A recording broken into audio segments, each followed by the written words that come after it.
Bally. Over 5,000 places in Ireland carry the prefix Bally, meaning place of.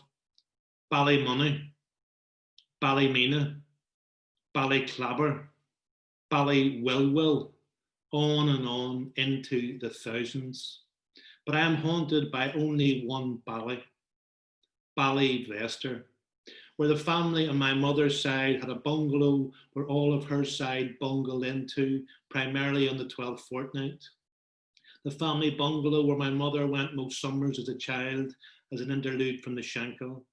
The family bungalow where my parents, Derek and Val, went on their honeymoon. The family bungalow where my immediate family occasionally decamped, and with great resistance from my father, who said it was falling down as soon as it was built. In other words, the bungalow was basic and always required work. And my father did not want to work on his holidays. He wanted to hunt and fish and swim and dig sand castles at the beach. And my mother did not notice the work needing done at the family bungalow, content as she was to bask in her childhood memories and to enter her firstborn son into beauty pageants. And although it was a break from home, the bungalow at Ballyvester could not be called a home from home. For one thing, the bungalow had lively electrics, exciting light switches that spark when you touch them to turn on a light. On many an occasion, we sat in darkness, in fear of electrocution from the big light switches. And the toilet was not like home either, situated as it was in a stinking outhouse containing a fuming bucket of crude chemicals with no light to guide the way. We strived to do our business in the daytime.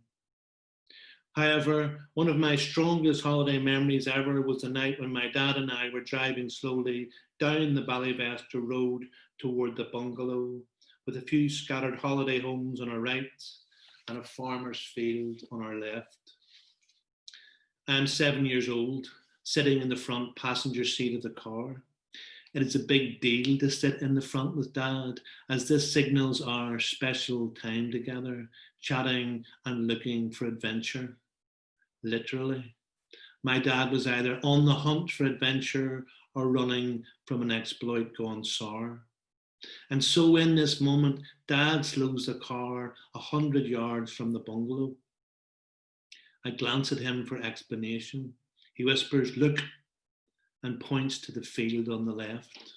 I turn, desperate to see what my dad sees. Nothing but an unremarkable field. "Look," he says again, pointing, "2 rabbits." I squint in the field for signs of bouncing. Nothing. Then I see something of what he sees. Spot the 2 rabbits that my dad has easily spotted. His eyes are trained. And he wants to train my eyes to see what he sees, to see, among other things, rabbits in a field. And then Dad creates what you see in most action movies, a montage sequence of usually men assembling weaponry, playing with their killing toys over dramatic music.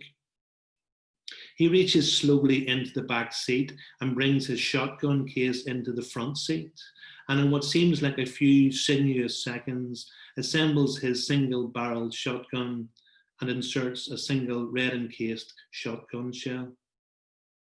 I have grown up with guns. I am at home with guns, but this scenario is strange. This assembling of a shotgun in a parked car at the side of the Ballyvester road. I feel alarmed and giddy. "Roll down your window," says my dad, "but slowly." My hand shakes as I locate the turning mechanism and roll down the window. "Move your head back from the barrel," says my dad, as he gently, purposefully pushes the shotgun barrel out of the window I have just rolled down.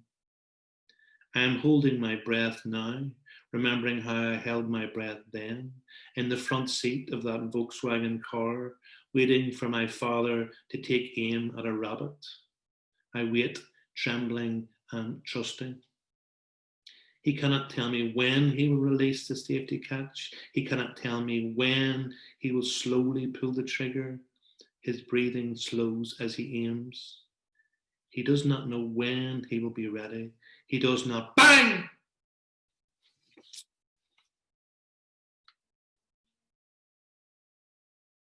And with that noise, the world changes, is invaded by the smell of gunpowder in my nostrils, the taste of combustion in my mouth, the ringing of gunfire in my ears. I look to the field. His aim is true. A rabbit has been hit.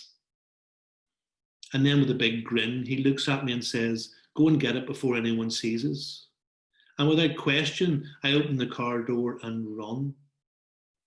I scale the metal gate and lope as fast as I can in cheap sandals on uneven ground. I feel afraid of and attracted to my task. I've seen a rabbit dead before. I've been skinning them since I was 6, but this was different. Would the rabbit still be alive, wounded, moaning? Do rabbits moan? Go and get it before anyone sees us. My dad's voice over and over in my head as I run for the rabbit. Who is coming? Is this a crime? I'm 7 years old, running to a rabbit that my father has shot from a parked car on the Ballyvester Road. And it is 1971 in Northern Ireland, and a gun has been discharged. Are the police on their way with their guns at the ready? And in my chest, a lung full of pride, knowing in my body that I was doing my father's bidding, that I was my dad's faithful dog, wagging my metaphorical tail, ploughing through muck in my now dirty sandals. I arrive at the spot where the rabbit was shot. It is still. I am moved. I am flustered and woozy. There is blood. I presume and hope it's dead. I pick it up and gather it to my chest, cradling the rabbit to my body as I turn back to my father and the open car. I arrive at the car out of breath, beaming, anxious that my father will be well pleased with me. Good job, son. Let's go, before somebody sees us.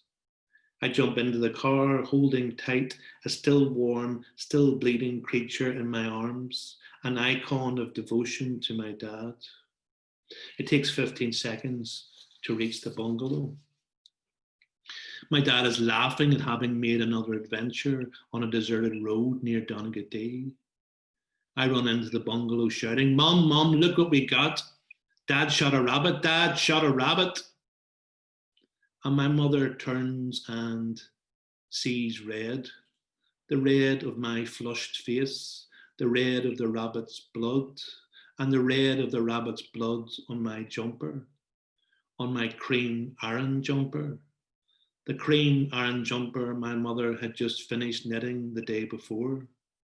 My now bloody cream Aran jumper. And my mum looks up at my dad's grinning, wolf-charmed face with one hand on his son and the other on his gun. My dad, the hunter, and me, his gathering son. "You've ruined his jumper," she says, and walks away. The holiday is over and I am standing torn between a dad's pleasure at his son and a mother's anger at her husband, between a man with a gun and a woman who knits. Oh, Paul, brilliant, brilliant. Takes me back to so many local holidays spent in a falling down holiday cottage with a chemical toilet. Oh God, the flies, the smell. Oh, grim. Actually, in honor of Richard, I have the actual Aran jumper here with me tonight.